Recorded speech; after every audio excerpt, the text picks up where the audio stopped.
What's up, guys? Welcome back to another episode of Mind Something. If you're new here, my name is Jake. In today's video, we're going to take a look at difficulty across most of the coins that were profitable before the merge. I also want to talk about an article that I saw on Cointelegraph about our dear friend Gary Gensler. And then we're going to take a look at Caspa, profitability on the farm, and give you guys an update on the contest that we announced yesterday for the Caspa hash rate giveaway. And then I also want to tell you guys what I'm currently mining, and it's not Caspa, so stay tuned to the end. But before we get into it, do me a favor, hit that like and hit the subscribe if you haven't already. So first, let's take a look at Neoxa. Right now, as you can see, difficulty has slowly declined since roughly about September 15th, and that's going to be pretty consistent across everything. Looking at Ergo, we are at our lowest point since September. Ravencoin, same story, but Flux had a very strange pump today, and I'm bringing this up to remind you guys that there is still a significant amount of hash rate that is just waiting in the background, lurking like a great white. And it looks like somebody turned something on today specifically. We went from 82 all the way up to 144. That's a significant increase.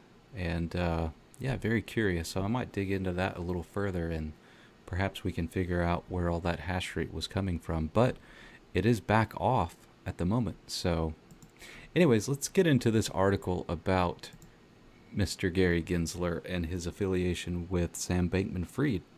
So I know that when Gary took office or was appointed, we all had very high hopes, considering his background, or at least what they touted to be a blockchain background as a professor at MIT. The more I know about this gentleman, the more I realize that he's just a Goldman Sachs ex-employee that's been put into positions of power, and I think that his affiliation with MIT was also very calculated. And right now, it's getting him into some hot water because we got the Ripple. Well, I don't want to say he's a lawyer for Ripple. He's actually not. He is what they call a friend of the court, meaning on behalf of all the XRP holders, I think there's a petition of about 75,000 of them, he's allowed to participate in the trial and bring the perspective of all of the people that are basically saying that the SEC doesn't have their best interest in mind. Anyways, let's take a look at this article here. So, Ripple defense lawyer John Deaton's crypto law website has a petition app, and readers are urging Congress to look into a suspicious meeting and other supposedly questionable links. Almost 4,000 people have used a crypto law petition app to demand that Congress investigate United States Securities and Exchange Commission head Gary Gensler's actions in the FTX fraud, the organization claimed in a tweet on the morning of November 14th. The crypto law website is run by lawyer John Deaton, who is representing Ripple against the SEC and contributes frequently to the public disclosure on the case. The petition reads in part, "Evidence has emerged that proves that Gary Gensler met with FTX CEO Sam Bankman-Fried before the $14 billion collapse of FTX.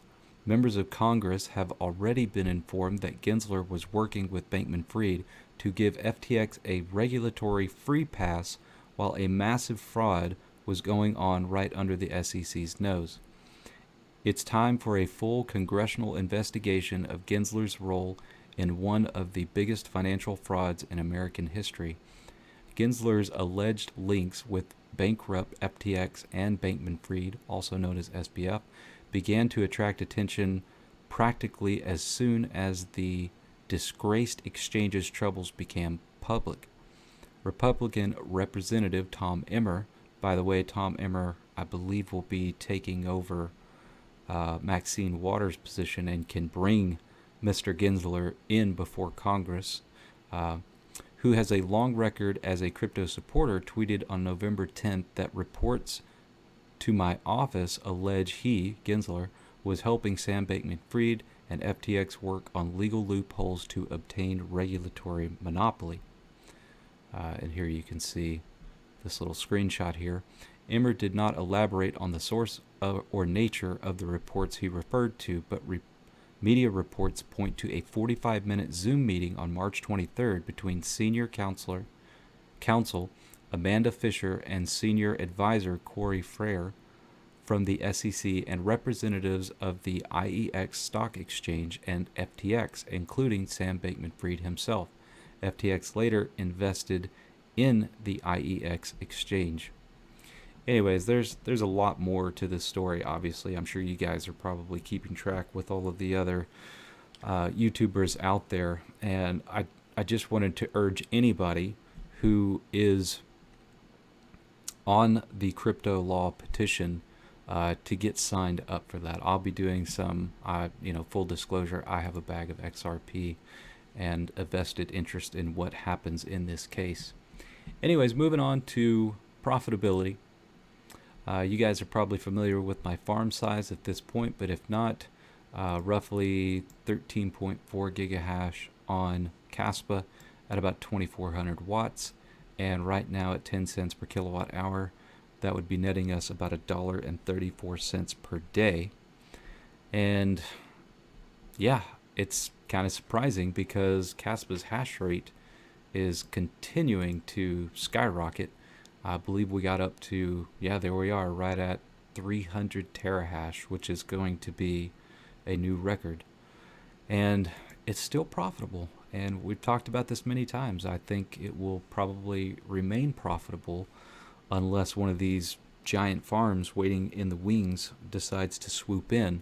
Obviously, we know there's FPGAs on the network, and they chose an algorithm that was going to be part of the natural evolution of a coin that eventually goes to ASICs. But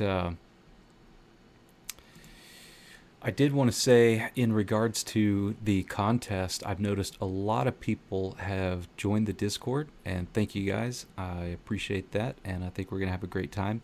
However, not everybody who's joined has posted a screenshot or provided their wallet address for the contest. So, just a reminder, if you guys did join the Discord and you have not provided this information, you'll need that to be entered into the hash rate giveaway. So, yeah, be sure to get over there and do that. And then somebody had asked me when the contest would be over, and the answer to that is when we get to 100,000 views. Currently, we're at 94,000, and about every week we're averaging between 9 and 10,000 views per week. So to get to 100,000 views from 94,000 views, we're probably just looking at a few more days. And I'll be giving away 48 hours of hash rate on Caspa to the winner, and then we'll have a second place getting 24 hours, and then third place will be getting the rig that has the most hash rate, which would be Tatooine. You'll be getting full hash rate for 24 hours. So you're probably curious, if I'm not mining Caspa, what am I mining? And I have switched back to Radiant. And for those of you that are new on the channel and aren't familiar with me talking about Radiant, we'll get into that here in just a moment, but just wanted to show you that we're using about 2,400 watts and getting about 21 gigahash. This is not including the 3080 Ti that I have in my desktop, which gets roughly about 1.4, 1.5 gigahash at about 140 watts. So really we're sitting at about 22.5 gigahash total at about 2,600 watts in software, not at the wall, by the way. So Radiant, the hash rate did creep up here the last week or so, but it's going back down right at the moment. and we're sitting at about 26 terahash total on the network. And I am testing out ViperNet for my pool. Now, if you take a look at all of the different pools, there's quite a few now. There wasn't nearly this many a month ago, and ViperNet is somebody that I see active in Discord quite a bit, and I've heard a lot of really good things about the user interface, and so far I'm really liking it. Obviously, if you're sitting on the pool with the most hash rate on it, you're probably going to be hitting more blocks on that pool. However, luck of the draw, it can go to any one of these pools, and Viper.net is in number 3. I've already been on Wooly Pulley for Caspa, so I'm trying to spread this hash rate around. And I think at one point ViperNet was second. And like I said, I've heard a lot of good things about it in Discord. And just to give you an overview of what it looks like, so you've got your rigs down here, you've got your current hash rate, you've got your expected earnings, your immature. Let's just refresh this page. I like that there's a little refresh button there. That's pretty cool. So yeah, we're sitting at about $10 a day. Looks like we got one rig offline, which is my 3080 Ti in my desktop. So I'd be sitting at roughly about $10 a day mining this. And if you look at a profitability chart, at 22.7 gigahash and using 2600 watts at 7 cents per kilowatt hour, bringing in $10.60 in revenue and netting $6.20 a day in profit after power. Now we'll change this to 10 cents so you can see how that compares to Caspa, which was sitting at about $1.30. We are netting $4.36. So it is more profitable to mine than Caspa.